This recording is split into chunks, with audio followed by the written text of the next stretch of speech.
I think we slowly start the session, the last session of today, of the second day of the Humanitarian Congress here in Berlin. So everyone who's still outside enjoying some cake or some coffee, maybe slowly, you can join us. Yeah, I see, perfect. All right, welcome everyone to the last panel of today. Welcome online and welcome here in the room. We're really excited to have you with us, and we hope that you're still energized and motivated to engage with us. As the sessions before here on the stage as well, for engagement, we're gonna have the last 15 to 10 minutes for questions here from the audience, online as well as offline. For online, please use the Zoom Q&A function. Here we're gonna have a microphone going around. If you have questions, note them down. And if you want, and we hope you do, extend the discussion into the social media area, please use the hashtag HCB2023 for everything. Perfect. Before I introduce my beautiful panel here, today I'd like to say a few introductory words on our topic today. South Sudan, leave no one behind in neglected crisis. South Sudan is usually described as a complex humanitarian crisis.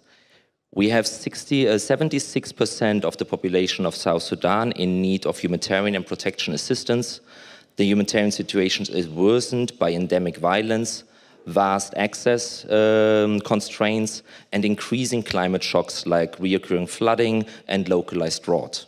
On top of this, the Sudan crisis triggered an overwhelming influx of refugees and returnees that severely affected this already fragile humanitarian situation in South Sudan. Despite this reality on the ground, South Sudan is still classified as a neglected crisis. NRC ranked the South Sudan crisis, the complex crisis, last year as the fourth most neglected crisis in the world, and is also listed in ECHO's Forgotten Crisis Assessment of 22 and 23. Part of the neglect, but also one of the impact of the neglect is the underfinancing year after year. The humanitarian response plan for 23 is only funded by 53.5% as of today. The emergency response plan addressing the refugee and returnee influx is only funded by 24%. But in this panel today, we do not want to debate why the complex crisis is neglected. We want to zoom in, and we want to discuss what that means for reaching those at heightened risk to be left behind, persons with disabilities and other marginalized groups. What are the consequences when an still often neglected topic like inclusion meets a neglected crisis like South Sudan? How can we still maintain the focus on those most at risk in underfinanced crises, shifting priorities and redirected funds? I'm honored today to discuss those questions with a group of experts, all working in the humanitarian response in South Sudan. We have 3 panelists online and 1 panelist with us here on the stage. I would like to start introducing to you the panelists online. First, we are joined by Mauot Anyang. Mauot is from South Sudan and has a visual impairment himself. He has been working since over 10 years on disability inclusion with a specific focus on inclusive humanitarian action. He is the chairperson of the South Sudan Union of the Visually Impaired and has worked for the International Disability Alliance as regional OPD fellow for Anglo-Africa. Actually, Mauot wanted to join us today here in Berlin on stage. He went through some trouble and lengths to get a visa for Germany. Unfortunately, unsuccessful, so he can only join us today online, but we're still really happy to have you with us, Mauot. Thank you for joining.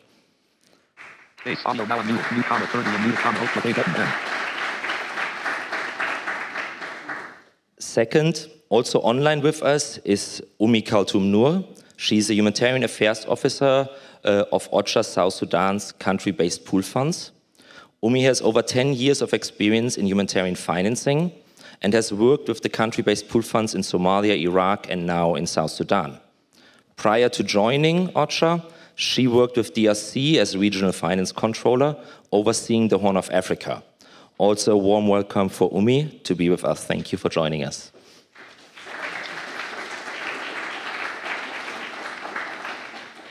Third, I'm happy to welcome John Kimani. John is a member of United Disabled Persons of Kenya, a Kenyan OPD, Organization of Persons with Disabilities, and a member of the African Union of the Blind. He has worked since over 12 years in humanitarian and development context and joins us from South Sudan as an expatriate with disability working on inclusive humanitarian action. Thanks for being with us too, John.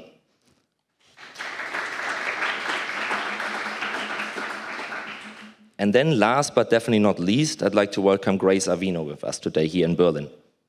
Grace has over 12 years of experience working in complex humanitarian emergencies and development contexts in the Horn of Africa and in the Middle East. She currently heads the Gender Protection and Accountability to Affected Populations Unit for WFP in South Sudan, and she previously served in a similar capacity in Ethiopia and in Syria. A very warm welcome to you too, Grace.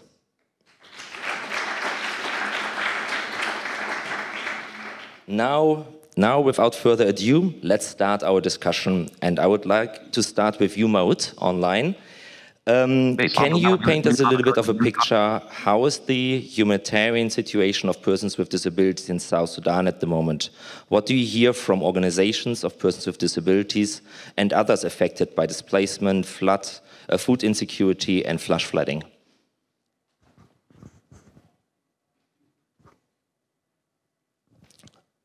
Mauot, can you hear us?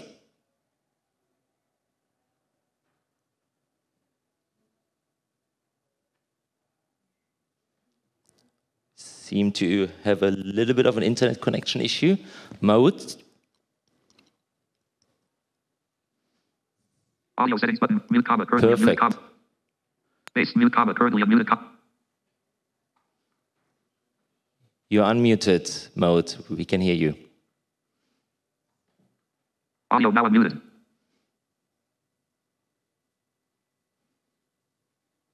Audio settings button, mute comma, currently unmuted comma, alt. Base, mute comma, currently unmuted comma, alt plus A button, M. Right, Mauot, can you give us a sign if you can hear us, please? Audio now unmuted. No. Could I ask one of my colleagues to give him a call to see if there's an issue? Thank you. All right, then maybe before Mauot can join us online, let's start with Grace. Stop my video, comma, alt, video set, stop my video, comma, alt, S. Audio settings button, menu. And enter. Can we mute him remotely? Thank you. Grace, maybe we can start with you and then Mauot can join afterwards. Can you give us a little bit of an overview on the situation in South Sudan, of the humanitarian situation in South Sudan, and focusing a bit on the gaps that exist in the response in regard to inclusion of disability, gender, and other marginalized topics? First of all, let me welcome you to South Sudan. We tend to not have the best internet, so this is how we welcome you. We apologize for that, but we'll figure it out along the way. So, I mean, I'd like to say that we all know that in the recent years, there's been a lot of traction around gender equality and inclusive programming, and that is both for development partners as well as within the UN system. And I was expecting Mauot, my colleague, will come and tell us broadly on the legal framework, what policies have been adopted. But I wanted to start by appreciating that and also mentioning that one of the first ways is that we are speaking more about gender transformative programming. This talks about looking at the discrimination, the social norms, and as well as the complex systems that are contributing to the exclusion of different segments of our population. Now, within the disability space, we always talk about exclusion within 3 parameters. The first one will be environmental barriers.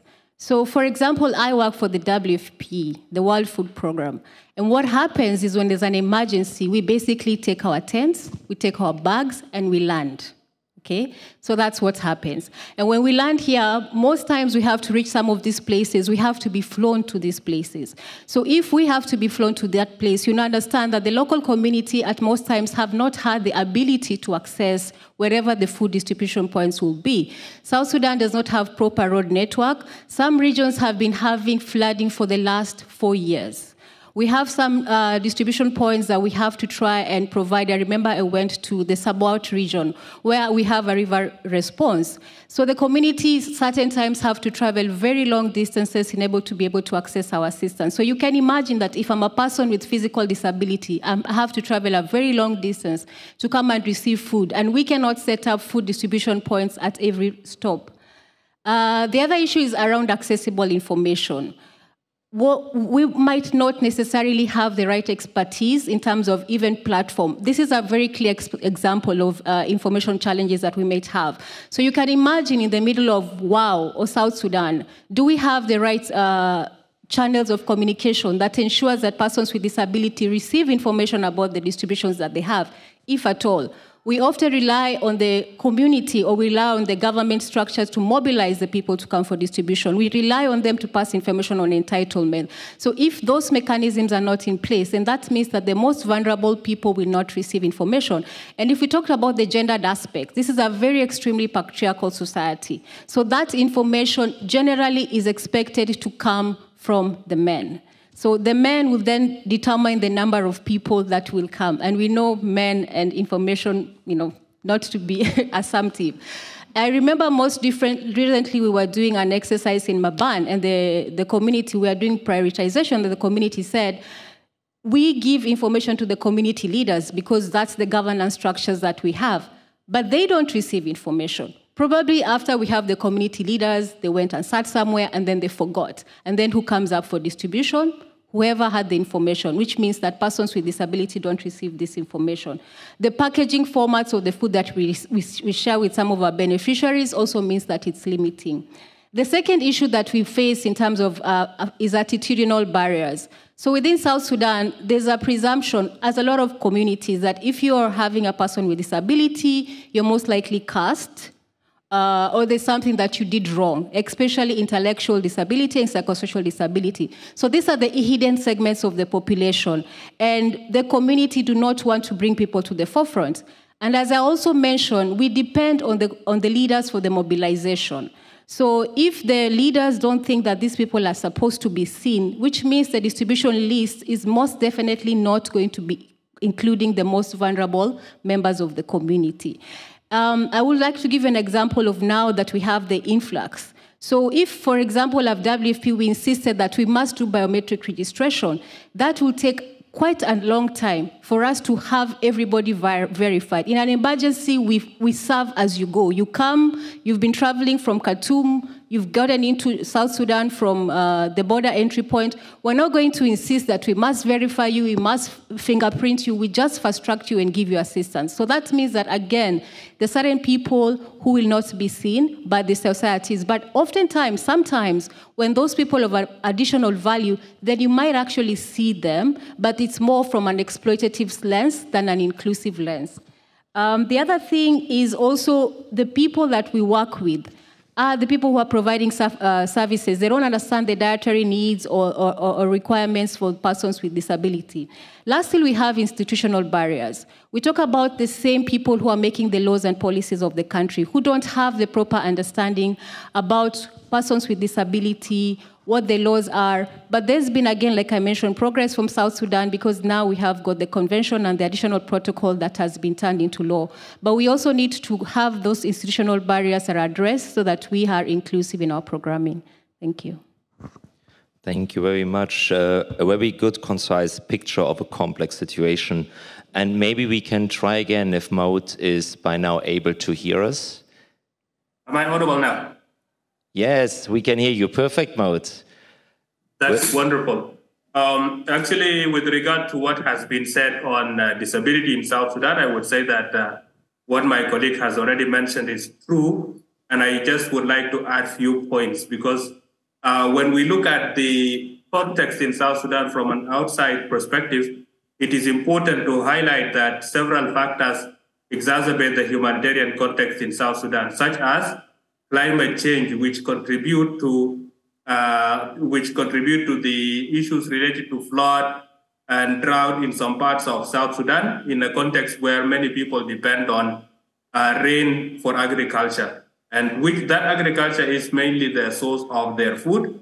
So because of the climate change, many people will be facing significant challenges. Also, when we look at the context of disability in the Republic of South Sudan, we see that organizations for persons with disabilities, for example, may not be reaching to many parts of the country, either because of their limited technical capacity. For example, they may not have the technical skills to be able to reach to those kind of places, or limitation in accessing funding and mobilizing resources.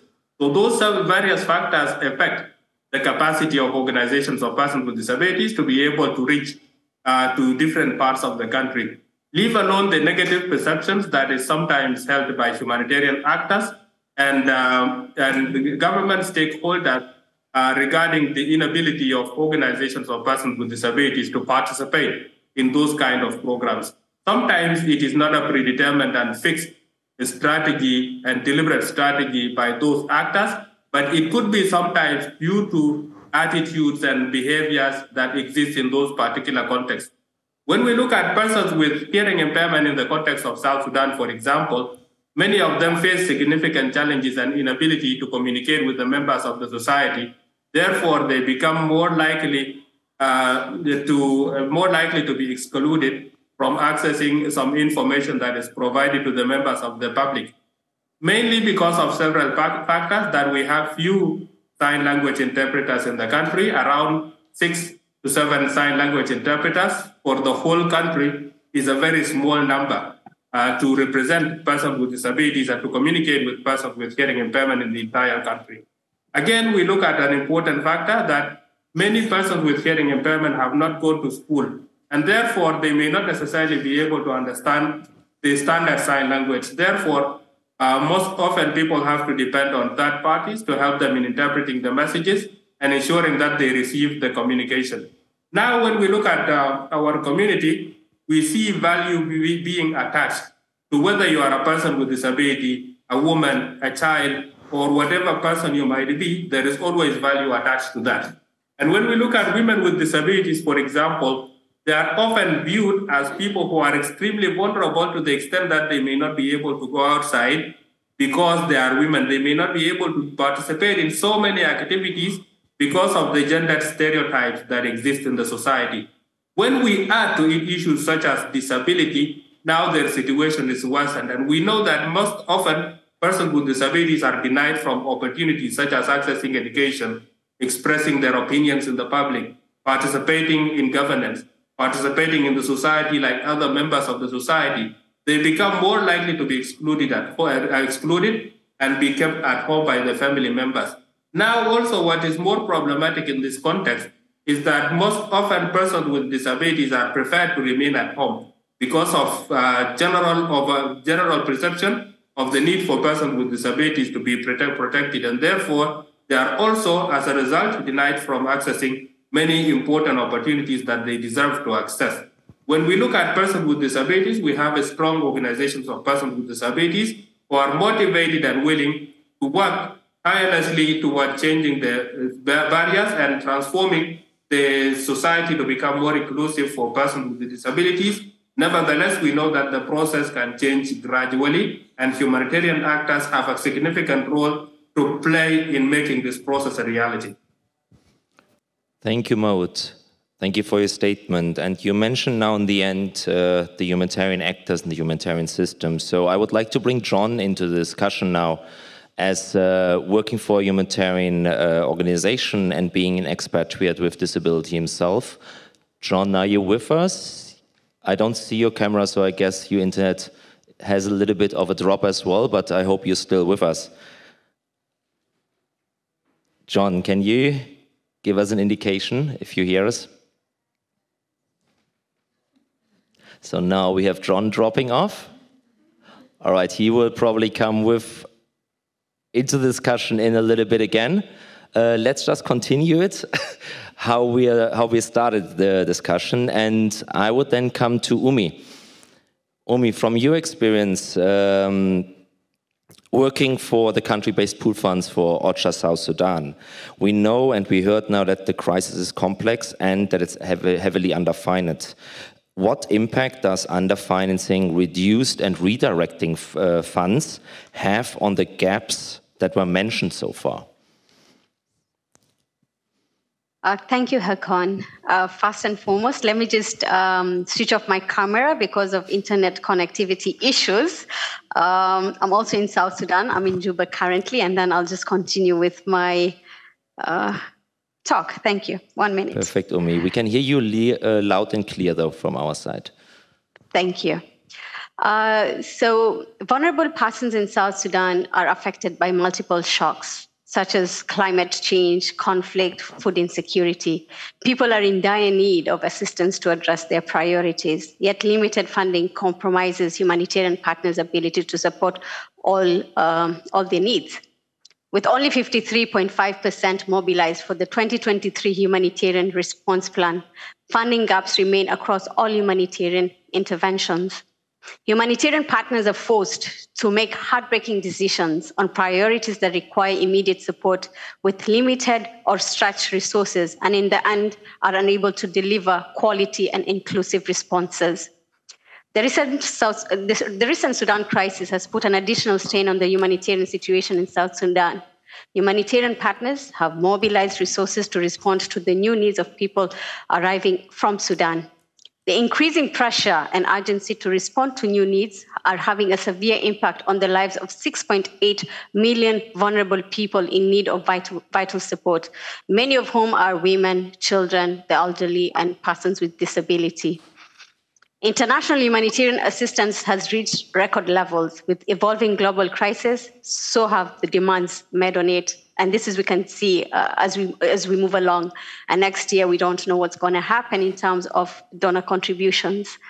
Globally, the humanitarian needs require over $55.2 billion to assist $363 million people in need. The effect of the global crisis has had a significant impact on funding operations and response in South Sudan.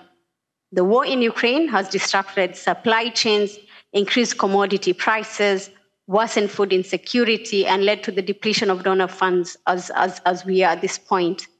The South Sudan has fallen off the donor priority list, resulting in reduced contributions to the South Sudan country-based pool fund. As we speak, 45 million was received this year, a drop from last year and previous years. Despite donors' support, resources channeled through the fund still fell short of the goal of 15% of the funding to the Humanitarian Response Plan. It is over a decade since South Sudan's independence, and the complexity of the crisis is far beyond emergency response and funding. From the outlook, it is more of a multi-sector approach of humanitarian development and peace actors.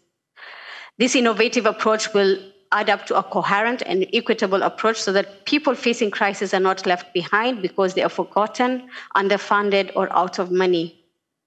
The South Sudan Country-Based Pool Fund and the Central Emergency Response Fund have been critical in addressing the priorities and the needs of the most vulnerable women, children, the elderly, and persons with disabilities in South Sudan.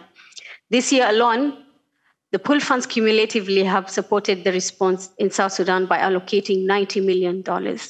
But that, as we speak, is not sufficient. We are still below the limit, and we really need more resources to come in to address the critical needs and the issues that have been highlighted by the panelists previously. Thank you.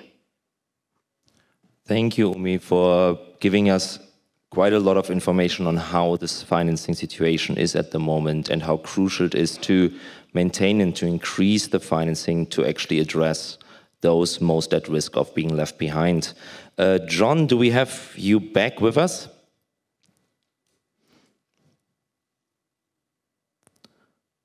John, can you hear us?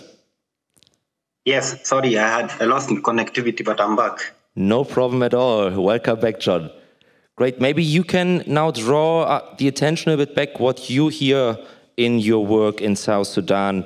What solutions can be found to address some of the gaps within such an underfinanced situation? What priorities do you hear from local representatives of persons with disabilities within South Sudan? What priorities do they have themselves?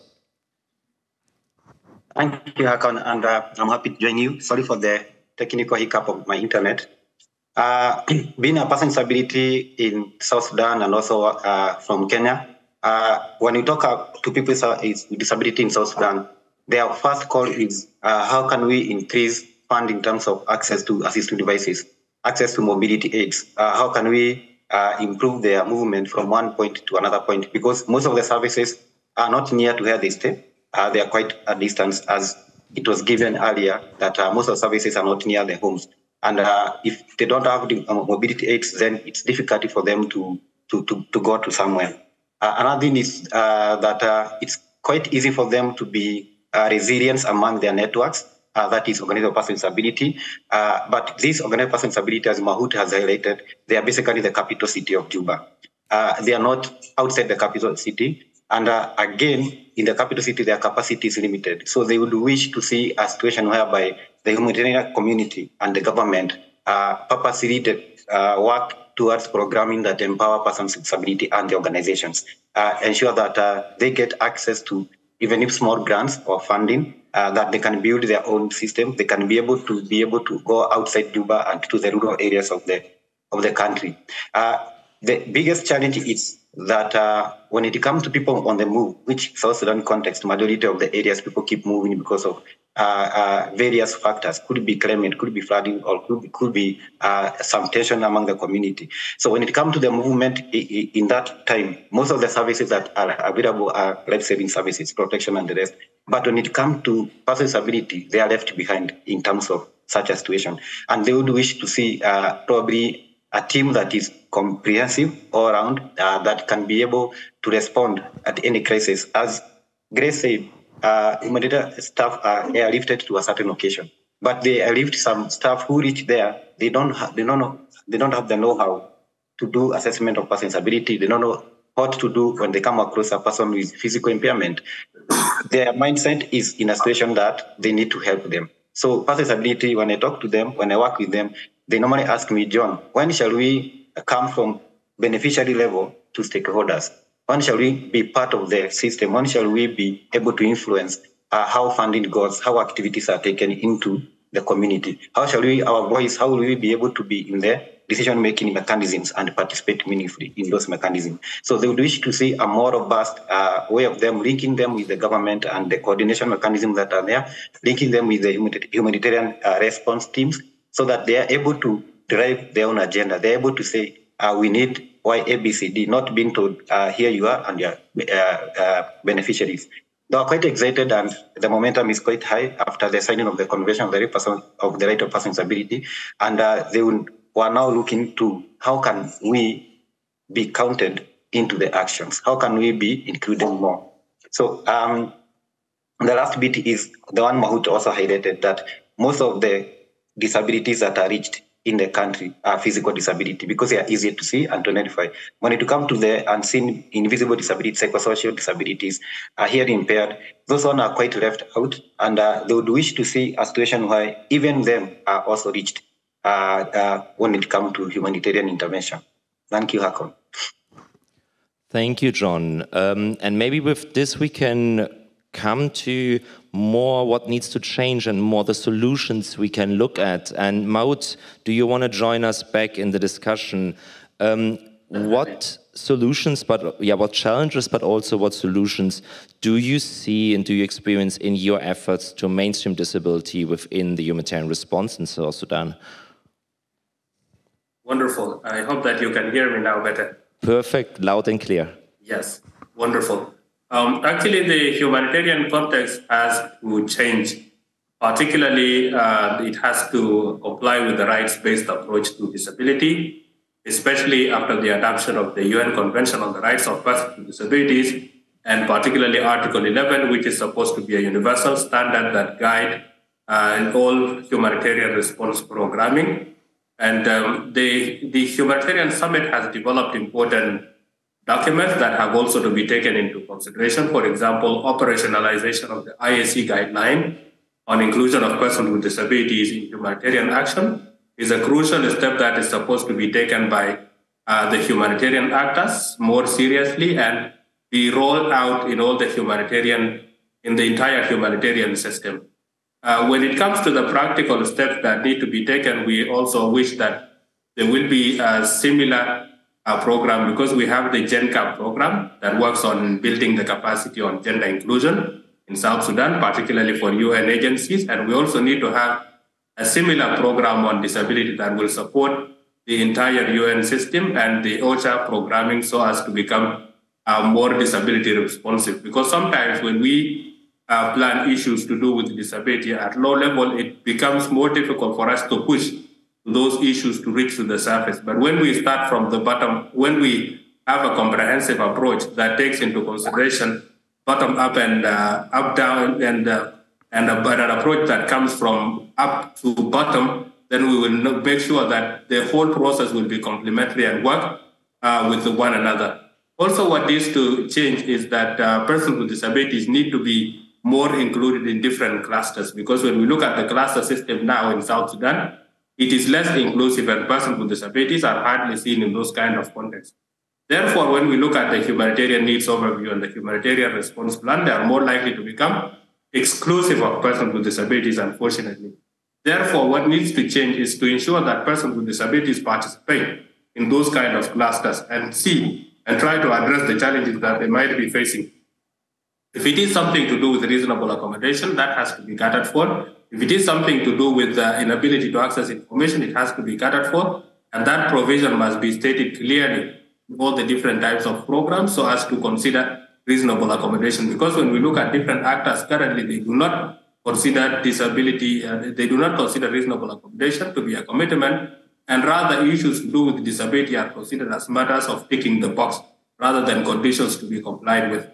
Now, also another thing that needs to change is that in the context of South Sudan, we do not have a disability working group. And we know that under the under the protection cluster, we have the GBV subcluster and so forth. So we need also to have a similar body that deals with disability inclusion and to become disability working group that comes up with a common program that develop actually a common approach toward disability inclusion, a multisectoral approach for disability inclusion in the context of South Sudan, so that we know that there is a body that can be held accountable in case something does not move in the right direction. Also, when we look at the context of South Sudan, of course, a lot needs to change, particularly when it comes to issues to do with funding, where there is always a stringent criteria that does not allow organizations of persons with disabilities to access resources. So there is need for such to be put as consideration and to develop relevant mechanisms to enable organizations of persons with disabilities to access funding on gradual basis. At least we know requirements of ability, and we need all institutions to be accountable, including organizations of persons with disabilities. And therefore, minimum criteria has to be put in place to enable those organizations to benefit from those types of programs. Also, there is need to build the capacities of humanitarian actors on issues to do with inclusive humanitarian actions. Because when we look at the humanitarian context, there is always assumption on what needs to be done for persons with disabilities, like what my colleague John Kimani has said. So we need to bring an end to that assumption, because assumption is not always in the best interest of the person. And we need to see something that works for the best interest of the person. And we need to see persons with disabilities having a voice and are able to influence the way in which humanitarian assistance is provided. We know the challenges facing humanitarian assistance and the ever-shrinking fund amidst competing priorities, but we also need to make sure that we reach to those persons with disabilities who might be left behind and who might not be able to express their opinion and participate in some of the programs, by enabling them to participate and be heard in all types of the program, because the right to be heard is a universal human right. Thank you. Thank you. And let me address that question also to Grace. From your perspective, as working for a major food security actor in South Sudan, what needs to change and what can we learn? I think to a great extent, Mauot has told us what needs to change. But maybe I thought to share some of the practical things that we've done as WFP. Of course, we realize that we are a food security nutrition organization, and it's important to understand that we do have technical capacities within our organization, we have our work plan, but we're looking at identifying partnerships as the best way to address disability inclusion.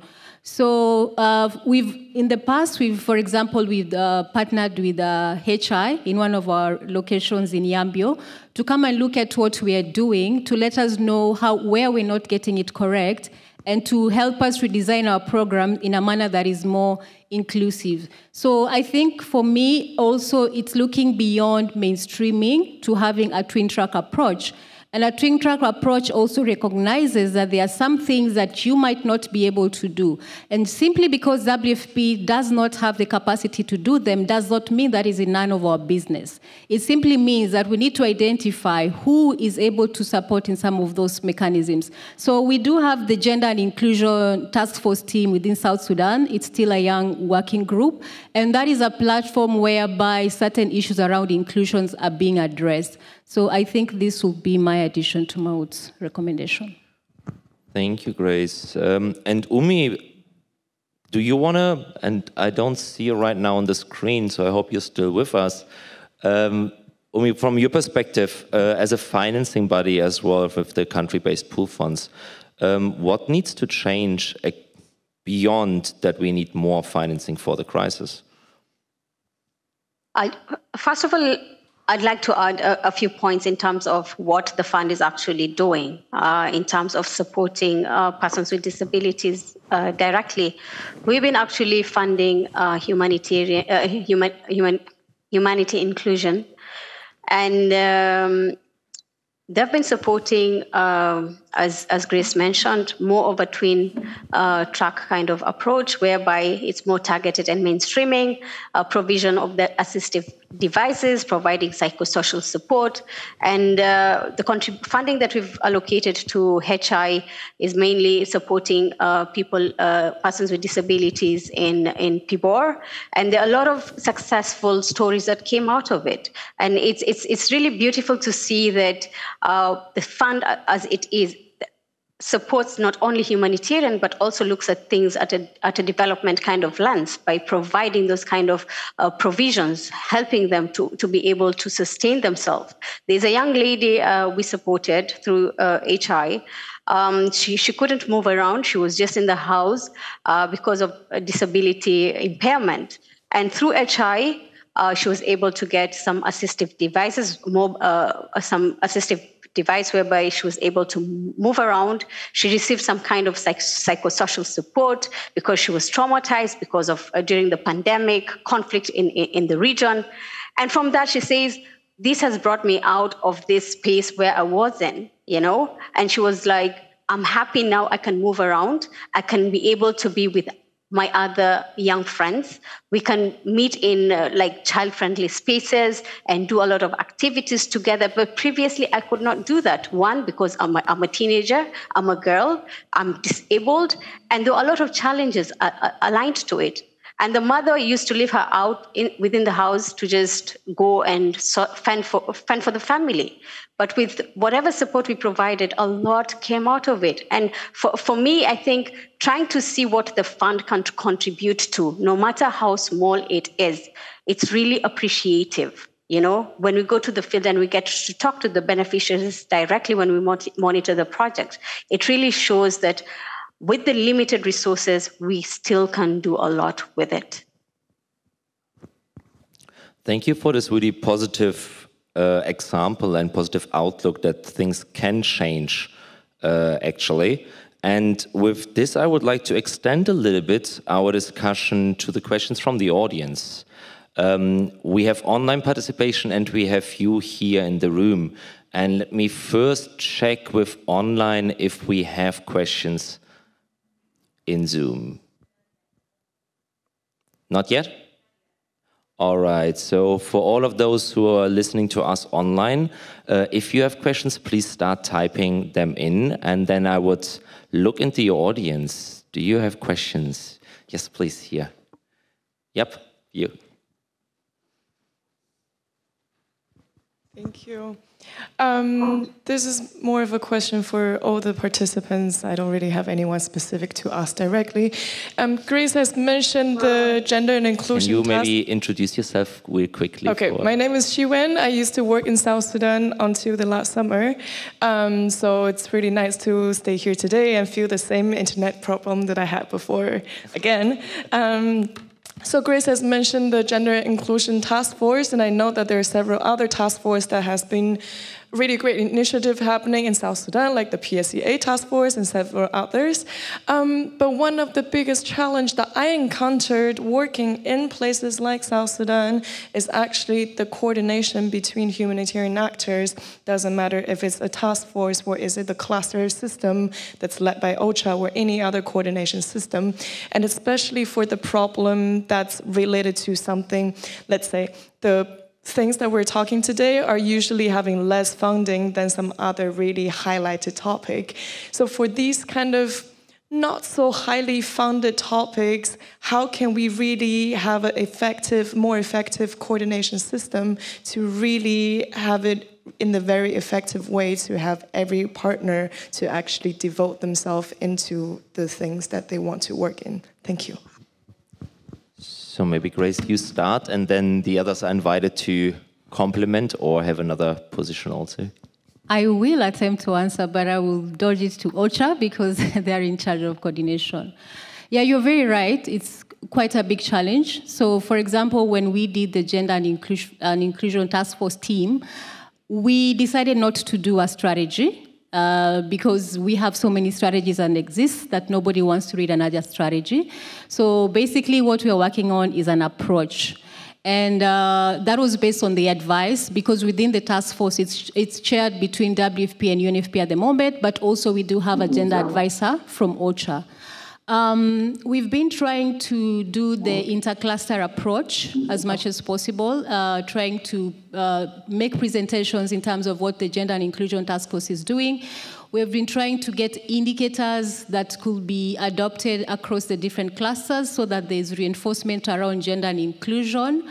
And also presentation at the humanitarian country team so that there's that high-level buy-in in terms of what we're doing. But it still remains a bit of a challenge, as you've mentioned, and we are hoping through our simplified approach of also having physical presence across all these clusters is a way to bring, a vision of presence to the issues of gender and inclusion. So we are still trying to tackle this issue, but I will also pass it to OCHA if they are in the room. Umi. Oh, thank you, Grace. I think this is a very good question, and it's really important because these are challenges that have also been highlighted. Recently, we had an intercluster coordination meeting with Dennis, one of a researcher that's funded by the GFFO, and we had a meeting with the ICCG. And one of the challenges that were raised is, why are we mainstreaming response? Why can't we ensure inclusion of persons with disability and providing those services? How can you work together and ensure these are actions that are done collectively? So these are discussions, as Grace said, these are discussions that are happening and they need to happen. And it's not just within OCHA, it's within the humanitarian country team. And I think from the research that is being conducted, and I think it's really important that we have more researches being conducted in South Sudan so that these issues are highlighted. Out of the findings of the research, I think this will bring out a lot of results, hopefully, following Dennis's visit in South Sudan. And we might end up pushing forward disability inclusion because it's critical.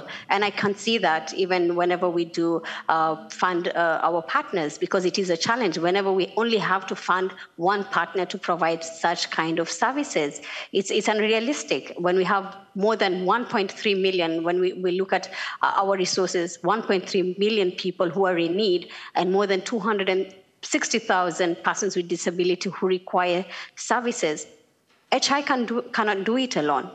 It requires collective effort, and these are the things that we need to work together collectively. That's all I can see for now. Thank you.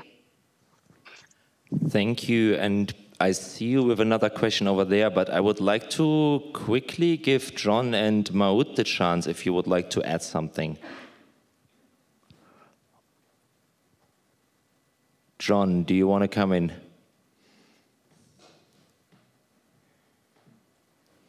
Okay, sure, Haakon. I'll come in if Mauot to add something, it's okay.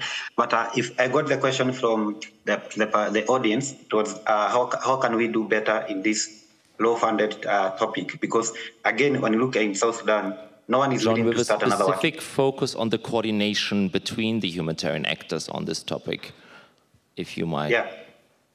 Yeah. So I was mentioning that when you look at South Sudan, we have so many coordination working groups, and I think nobody is willing to have a new disability working group. So for me, I would, our entry point could be where Grace has said, gender and inclusion team.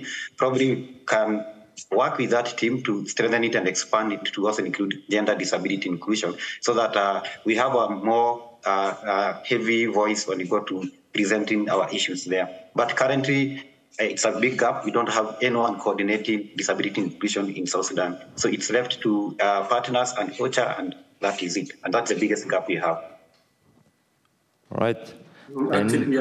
Actually, on my part, I will say that lack of coordination will negatively influence the humanitarian response, because it might lead to things like duplication, neglecting some of the areas that are important to be taken into consideration, and so forth.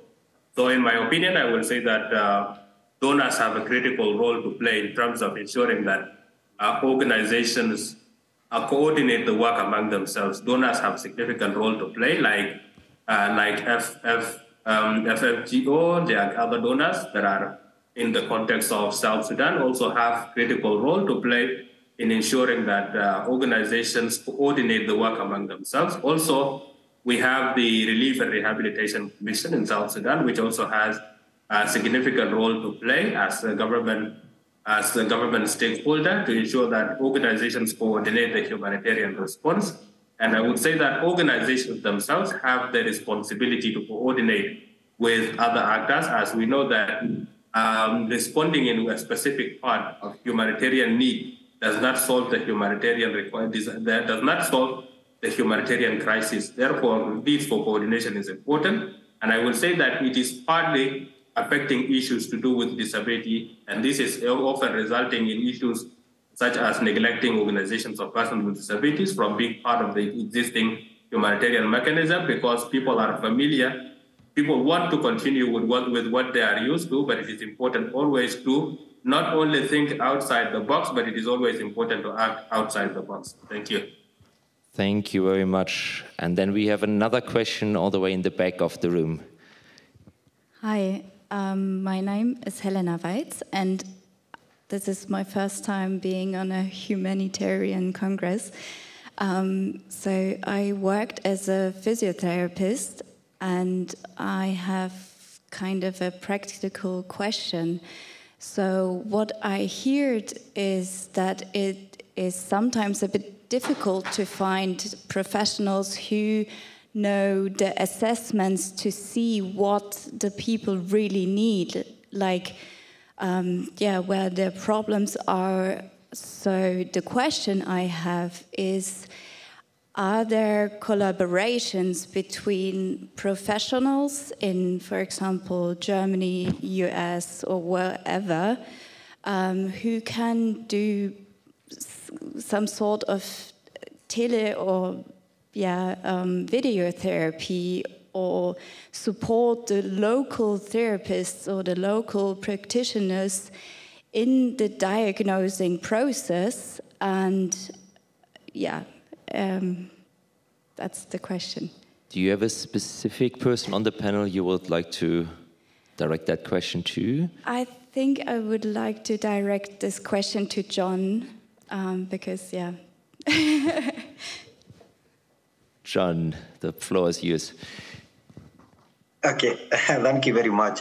In the country we have like 10 physiotherapists and occupational therapists.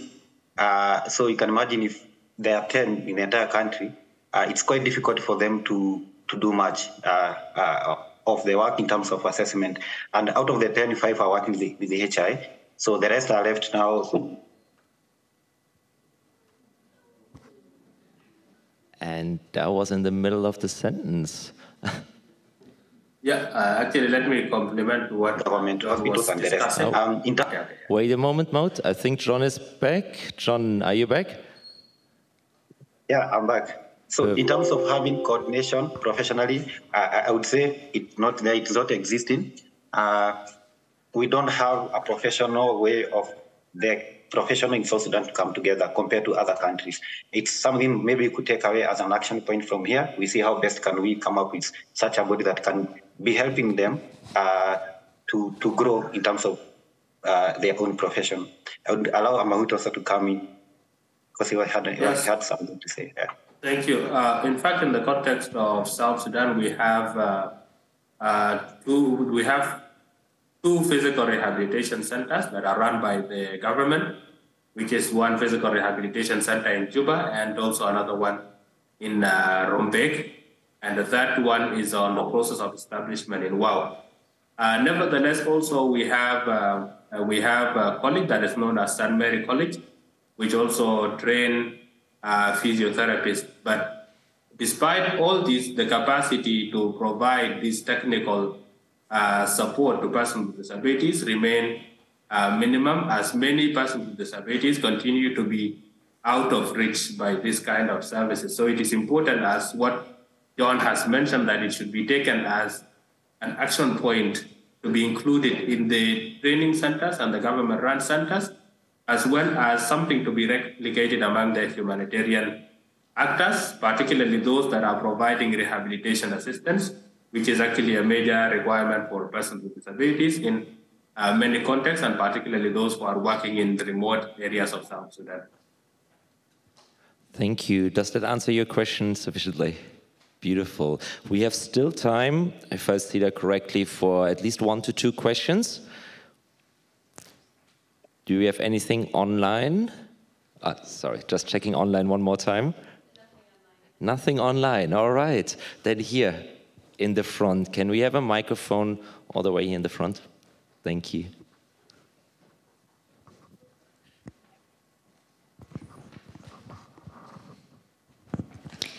Thank you. This is Badra from Somalia. I just want to put a question on the table for Umi and Grace. I was just wondering how many staff members you have who are living with disability, i.e. visually impaired, so that, as Mauot and John said, we move away from treating them as beneficiaries and let them join the decision-making table on inclusivity. And how can we, as employers, not only humanitarians, do better? That's a very nice question. Who wants to start, Umi or Grace? Wow, you have really put me on the spot on this. Exactly. Umi. So at WFP, there's definitely that's a conversation that's going on in terms of, I would like to give an example, for example, an example of when I worked in Ethiopia. So when we started doing disability inclusion, we have a roadmap that is designed against the protocol. And our work, we have a specific work plan, and one of those work plans issues are around who are we working with that is really able to address issues of disability. And there was a specific fund that was allocated to make sure that we brought on board a staff that was supporting us with disability inclusion, specifically within the protection team, and having hiring policies, etc., that promote inclusion. For South Sudan, this is something that has not yet happened specifically, and we are currently in the process of doing our 2023 work plan, which is an update of our road plan. So one of the conversations that we need to have with the HR is how inclusive are we within our hiring process, though at the moment also we are in the process of restructuring. As we know, global funding has gone down and also our response has shrunk down. So maybe it is the opportunity for us to see, as we are bringing new staff on board, to make sure that we are as inclusive as possible in the new recruitment. Thank you. Umi, do you want to come in as well from OCHA's perspective? Thank you. So within OCHA here in South Sudan, especially in Juba, we do have, it's more inclusive. We do have colleagues who have physically impaired. But in terms of having it more included into the HR policy, that one I'm not certain about it, so I can't answer this question.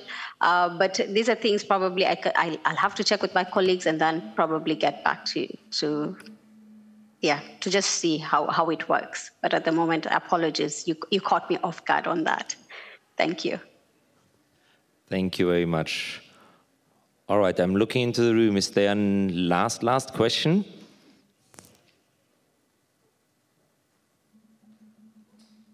That doesn't look like it. All right. Then with this, I would like to thank all the panelists once again, despite visa issues, despite internet connectivity issues, to have this fruitful discussion with us. We saw it is difficult to have shrinking funds, to have neglected crises, and then topics that are still often neglected, but that we see positive examples. So we can move forward, we have good ideas, and we need to, as we always say, we need to continue the marathon because it's not a sprint. And with that, thank you very much, everyone, here in the audience, online, and on the stage. Haakon. Thank you. Thank you. Thank you. Thanks a lot. John, did you want to say something? I had the feeling I had one last thing that came to my mind. Go for it. I was just thinking about the challenges we have in terms of coordination on matters of inclusive humanitarian disability inclusion. And I was thinking of maybe moving forward, it could be a recommendation that probably UN can have a UN disability so that it can be in charge of coordination and sharing all these kind of things. It will be a big step because now we have a specific arm in the UN focusing on disability inclusion, and now it will be one of the main agendas on the table. Just I thought that the way they have other UN bodies, we can also have a UN for persons with disability. Thank you. Thank you very much, and I think that was a really nice closing word to have a UN disability taking that challenge. Thank you very much. Haakon, I just have one point to add, is that if that's possible. Yes, that's possible. We have 2 more minutes. In just a minute, because we've had a lot of discussions about the bottom-up approach, and a lot of points have been raised by my colleagues and panelists during this discussion.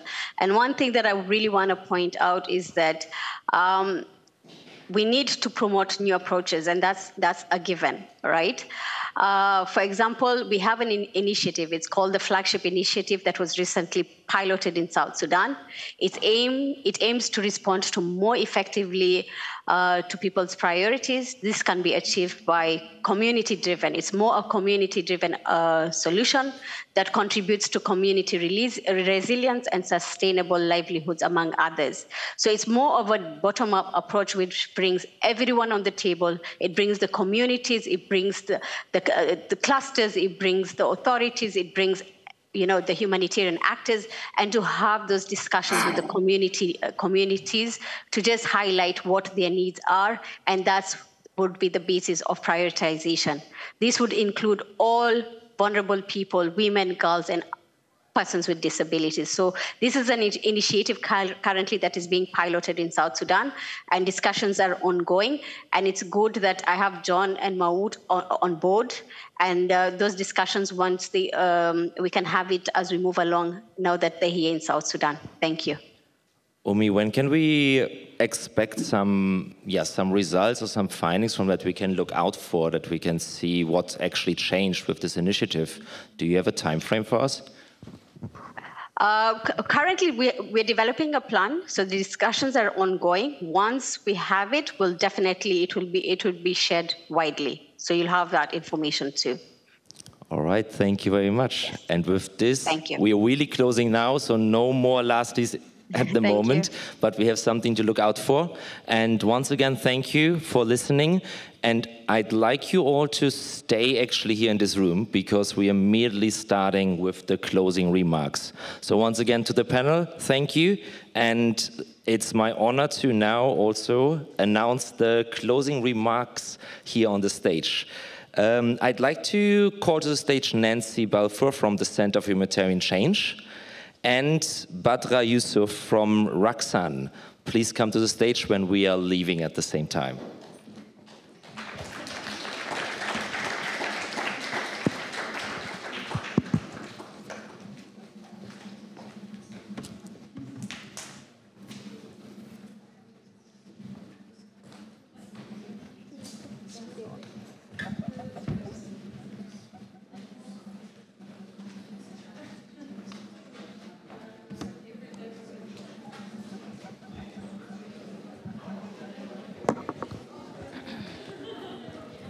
Okay, so it's me again, Badra. I'm back to the stage. And for those of you who are meeting for the first time, I'm the Managing Director of Raksan, a local social enterprise based in Mogadishu in Somalia. And I am privileged to be joined by Nancy Balfour from the Center for Humanitarian Change, a think tank based in Nairobi established to inform the humanitarian sector reform through gathering, developing, testing, and sharing new methods of working that can make aid work better for the people in the fragile states. We will be having a conversation about what have been discussed yesterday and today as well. But before that, I would like to give you a small recap about what have been discussed the past couple of days, which obviously were very interesting. A lot of key important topics were covered. A lot of important issues were highlighted, but also there were key recommendations that were coming out from the different panels. So some of the points that I would like to highlight, of course, the first point is we have talked a lot about the humanitarian voices, the fact that we need to use our voices, one voice, to advocate for the neglected communities and challenge the geopolitics and governments who rarely look past their own political agenda when offering support. We have talked also a lot about power imbalances that exist and as a common threat, that also leads into cases of neglect and the importance of also operating through no matter what, where, when, approach, and who. We also talked a lot about the fact that we overlook issues related to marginalization, which of course is leading to widening social injustice by not addressing issues of discrimination, marginalization, including the reluctance of people in power to acknowledge or address structural inequalities that exist in the societies we serve as humanitarians. We have been reminded also the biased narratives quite a lot, modifications that happens on news, but also the data that we as also sometimes researchers collect from the communities. There was a lot of emphasis on the importance of decolonialization of how information is gathered and presented to the global audiences. We have covered also topics on health and gender and the fact that Global North funds and profitability-driven research and development prioritizes other issues that take less consideration into the people dying of preventable diseases. We have also talked about today, in a very interesting panel, the historical gendering in medical practices. The issue on addressing climate change was also something that was highlighted in the panels. The debate on where we want to be has been more important than only focusing on where we are. And the chances of change not being high if we are stuck in the past and present and we are not thinking about the future. So that led into a conversation about moving away from misconception that humanitarian action has no part to play in climate change adaptation. With this, we all agreed that we need to break the silos and increase the commitment to anticipatory action like we have seen in the panels yesterday, but also in the presentations that we have heard from Nanette from the Philippines today. Lastly, we talked a lot about working more closely with the end users, which means giving affected population a platform, knowing also what's good enough and when we can hand over, especially as those of you sitting here who are representing the international organization.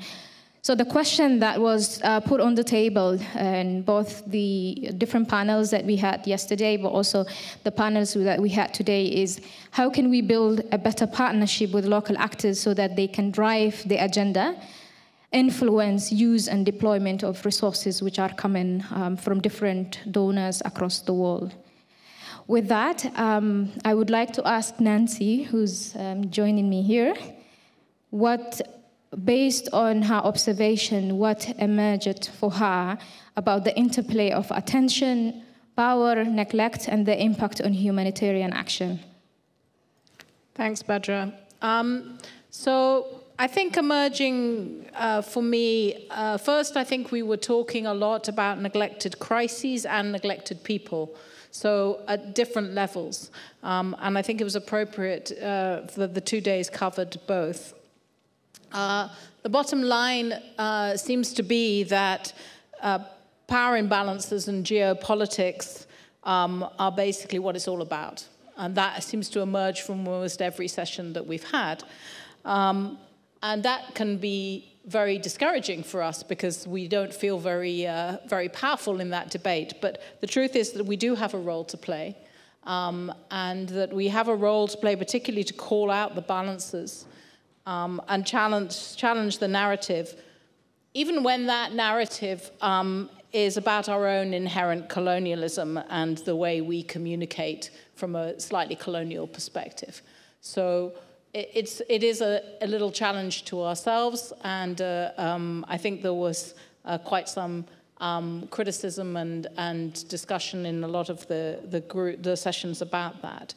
So it's not comfortable, but we need to recognize that we have a role, and that is one of them. I think the second emerging theme or takeaway that I had was something that was mentioned by Isabel Shahani on the first day, which was a little about uncertainty and hesitancy and indecision. And I think it's certainly something that I recognize in all the countries that I work in, and I think many of you will recognize it within your own organizations. Even right now, when we're talking about Israel and Gaza, there's a hesitancy. There's a bit of an indecision about how do we speak about this in a very to a very complex audience, and how scared are we of polarizing public opinion. And how much does that make us hesitate and hold back from speaking out when we should really be championing the people who need our support as humanitarians? The reality is, and I think this came out clearly from the keynote speech this morning, that as humanitarians, it's our job to protect the persecuted, neglected, and powerless. So hesitating or thinking it's maybe not our job, or we're too scared of the polarization of public opinion to actually say anything, is not doing our job as humanitarians. We can do better on that.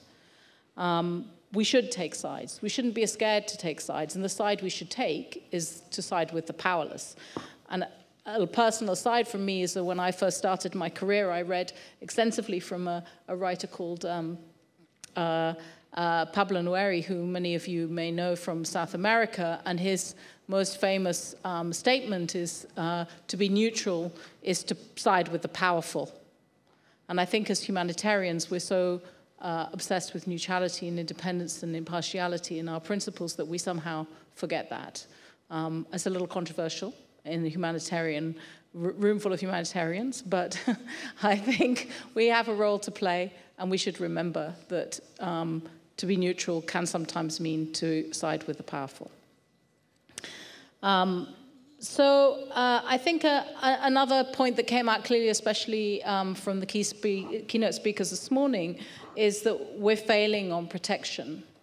We're failing to protect people who really need our protection, that are the persecuted and the marginalized. And often we believe that the barriers are nothing to do with us. They're somebody else's fault that we can't reach those people. We're blaming other people on that. And I think Ed Schenkenberg this morning challenged us by saying that the barriers to response should be a reason to try harder. And certainly in my recent work in Somalia and Ethiopia, I would say that is very much the case. The final point that sort of emerges for me, Badra, I would say, is the point that came from your panel this afternoon, that while the international attention is elsewhere, it's the local actors who are continuing. And we're making quite slow progress on localization in many ways. And I think in some of the sessions, there's been a bit of a challenge to us to look to our own systems as to why that is. That we tend to blame our back donors, but actually it's not necessarily about our back donors, it's also about our own systems and possibly about our own unwillingness to step back when we need to. I think there's a bit of a challenge there, and I'll talk a bit more about that as we go through. Thanks, Badra. Thank you, Nancy. As you know, we have talked about there are a wide range of discussions that happened. What do you think was left out during the Congress? Left out? It was a wide-ranging discussion, and I'm not sure that I would say that anything was really left out, but I think perhaps there are a few areas that were under-discussed. One, the obvious one, I won't say much more about it, is Rhoda raised it on the first day, is diversity. Who's speaking and about what? And there's not much diversity in this room. So I think we could have talked about that a little bit more. I think the other issue for me is that there was a slight reluctance, I think, to talk about the dilemma that we all face in working in conflict, about challenging the narrative of the parties to the conflict. It's often very uncomfortable, and we're often very nervous about doing so because we fear that it will perhaps impact our ability to continue operating. And it's, again, this issue of power imbalances. But there are sort of standard narratives that we will challenge. But if there are specific narratives in the parties to the conflict, if they have a specific agenda of persecution or they have a specific narrative around what they're doing or not doing, again, as humanitarians, we have a bit of a responsibility to challenge that. And I didn't hear a lot about that today and yesterday. Again, I think, how do we do that? And how do we do it in a safe way? And how do we, try and change that narrative instead of shying away from those slightly sensitive subjects, whether they're about marginalization or clanism or diversion. It's a big topic in the Horn of Africa at the moment. How do we have those discussions with the parties to the conflict? So I think that's something we could have talked about a little bit more. Perhaps the elephant in the room, and I use elephant as a term deliberately, is probably the donors. Again, there's a inherent sort of assumption that if we're talking about getting attention, we're really talking about getting the attention of the donors, and it's all about money. We weren't very honest about that in our discussions today and yesterday. I think we kept talking about attention and getting public attention. But I think for a lot of the people in this room and the organizations we work for, it's about getting donor attention. And we should be honest about that. But also perhaps in future forums we could talk about whether there is a place or whether we can be less driven by the money and more driven by the imperative to speak out on humanitarian issues, not just because it will get more money to that crisis, but because it's the right thing to do.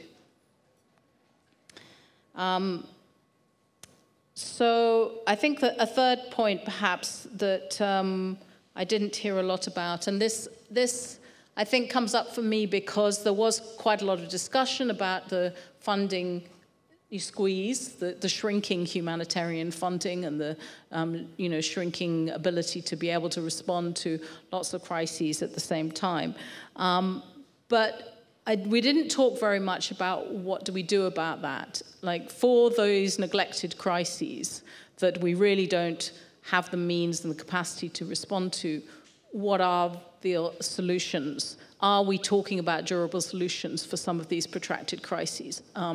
What do those look like? How can we be part of that solution instead of perpetuating, and looking for the same response to the same humanitarian crisis for years and years and years? Again, it's an uncomfortable discussion, possibly, that we might have to pull out from certain crises, but I think we should be more honest about thinking about the longer-term solutions in some of those protracted crises. And I think probably the final thing that we could have talked a little bit more about is perhaps the use of data and the facts, and how we can use data and the facts to challenge misinformation and to challenge the narrative and defeat incorrect narratives, possibly. The value of humanitarian research, something that Badra and I both work on, and how we can use that more effectively, even in a world where it's all about the 3-word message or the 10-word message or the 10-second video. How can we use facts or data to really reinforce the points that we need to make? So I think those are some things that I noted that we could perhaps speak more about, but not, well, they were spoken about, they weren't left out, but we could speak more about them in future. Nancy, I'll come back to you to discuss about some of the solutions, but I would like to also bring our audiences. We will take 3 and feedback from your side, and I'll give you a maximum of 2 minutes. So if you don't finish in 2 minutes, I will have to stop you because of the time. Anyone who would like to share with us their key takeaways from the conference?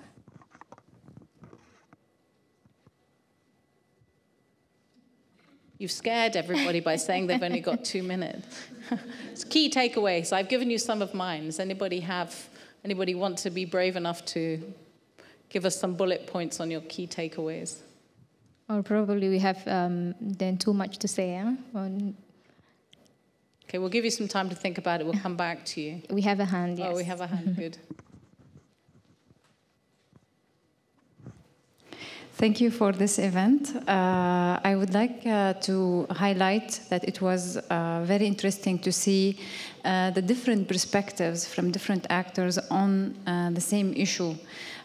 We came here to talk about the media and political, the impact of their attention on our work. At the same time, we heard them also calling us to engage them and to also to stand for positions that would, like collectively make sure that the bigger kind of, the betterment will come for people who need support. So like we saw where the shortcomings on the humanitarian actors were, where also the gaps were, and that is great to see this exchange of ideas. So I think it was a great event, and I think we should all relive it again by watching maybe the live stream and ensure that we are kind of reminded of all the important points that were brought up in this event. So thank you a lot for organizing it. Thank you, Fatima. Anyone else from the audience? I think we have a hand back. I think that's John, if I'm not wrong. Yeah, it is. Hi, Badra. Hi. Hi, yeah, John Bryant. I'm a researcher with the Humanitarian Policy Group, ODI. For me, one of the key takeaways from the past couple of days has been the need to challenge the narrative that humanitarian organizations are powerless in setting agendas, challenging narratives, other narratives coming from governments, and actually have a really strong voice, and not just reacting to the tides of media and things, but actually have a real responsibility to set and challenge the agendas that assist people.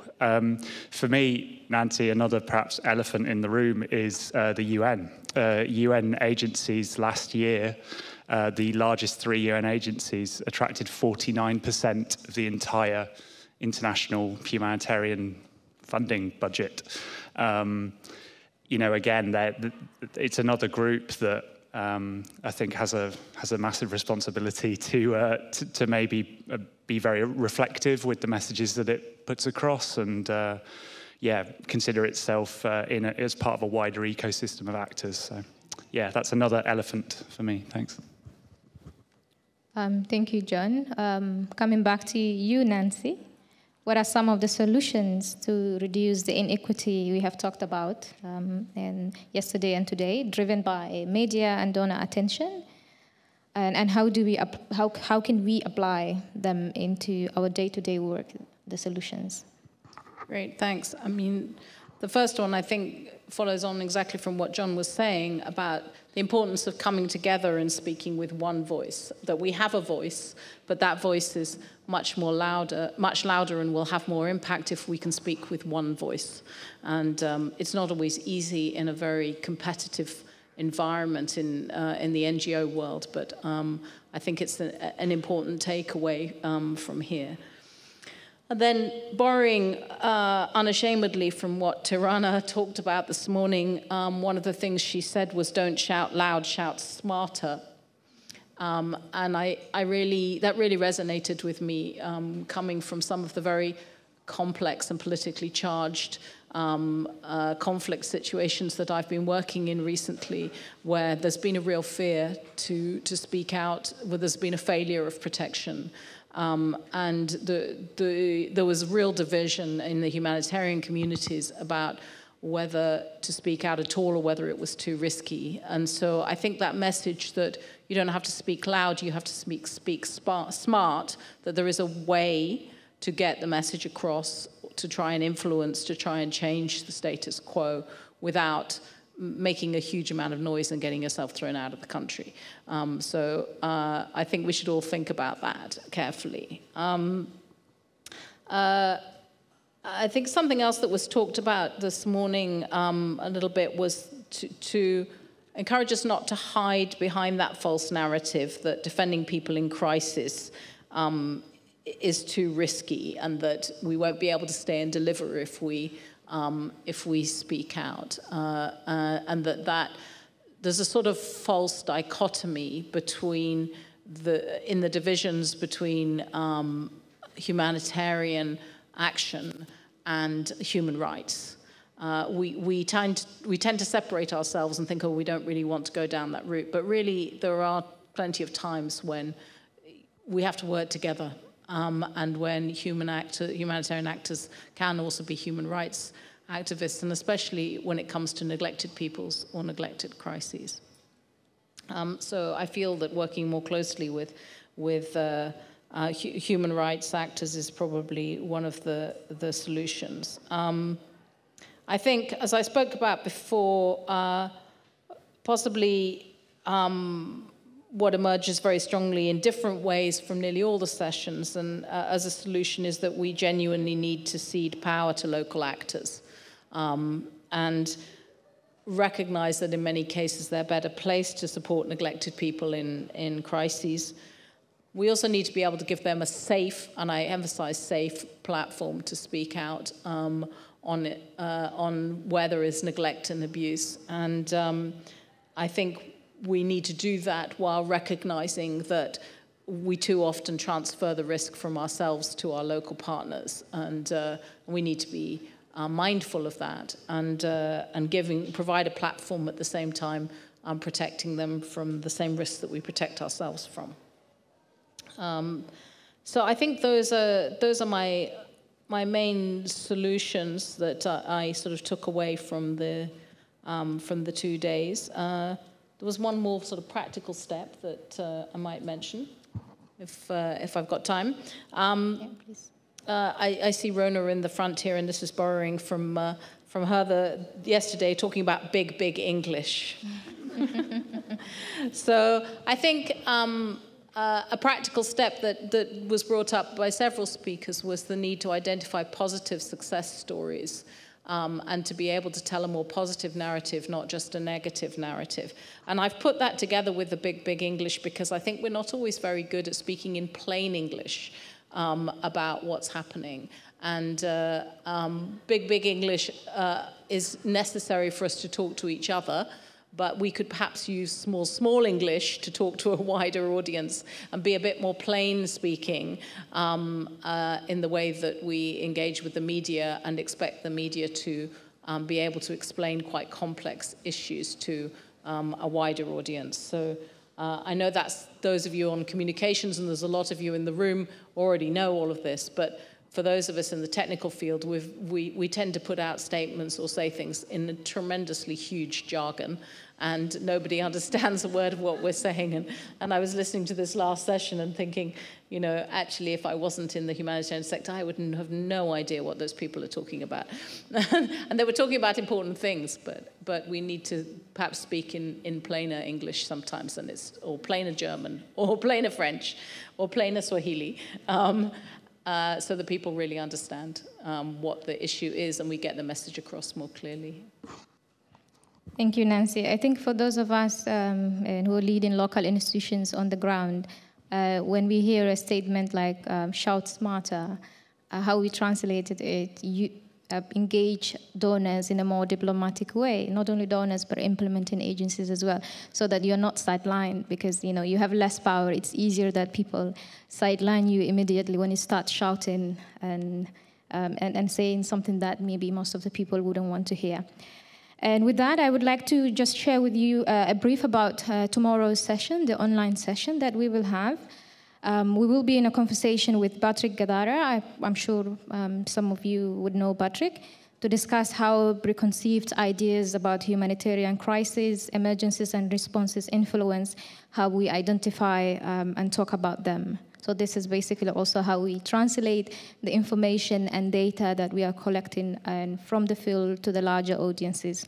We will also have a session on the consequences of oversimplification, and also a very interesting session on the notorious ignorance drawing from anthropological critique to reshape humanitarian future. We will also have a closing session that will be also very interesting because it will focus on social media, activism, and advocacy, its advantages and limitations, which is something I think we all need to hear because, you know, we're shifting from the use of usual way of communicating to a social media which is more, you know, open to, I mean, not all people, but people who have access to internet. You can use the link on the website to access the live stream, and we do really hope that all of you will get the time to join us online. And of course, also you can follow the discussions on Twitter using the hashtag Berlin, HC Berlin. With that, I would like to hand over to Nancy to do the closure. Not the Congress, but only today. Yes, only for today. And while I have the mic, I just wanted to thank, on behalf of you all, the organizers of the event and volunteers who I think have been very much behind the scenes but very much made the Congress run smoothly. And thanks to the organizing team for inviting us and getting us involved. It's our first time to be here and we've really enjoyed it. So it's really been great. Who have I forgotten? I think we're okay. So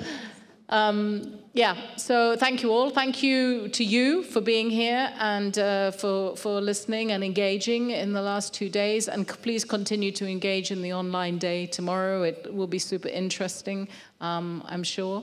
And thank you for allowing us to close the in-person part of the Congress. Thank you very much.